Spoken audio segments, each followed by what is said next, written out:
Labrīt! 2. septembris, pirmdiena. Tātad zinību diena pārcelts 1. septembris uz 2. septembri. Tāda Latvijas puķu diena. Skolnieki ar puķiem rokās dodas sveikt savus skolotājus. Jāsāk mācīties. Arī satiksmes noteikumus der atkārtot.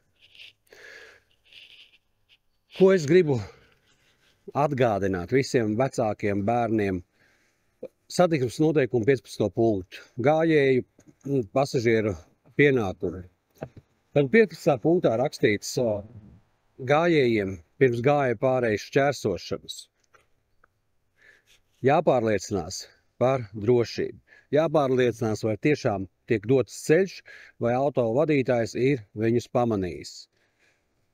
Automašīna ir tehnisks veidojums, ja, un automašīnai mēdz pazust bremzes, gan ļoti reti, bet gadās. Un tāpat vadītāja veselības stāvoklis.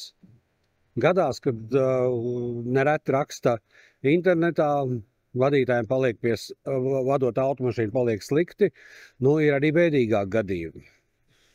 Bet jāsāk mācīties. Kā teica mans vecais tēvs Stālijā 1974. gada 18. februārī, mazdēl, mācies, un viss, ko tu iemācies, visas tavas zināšanas, tev neviens nevar atņemt. Tas tev paliek uz mūžu. Mācamies, lai veicas! Atā!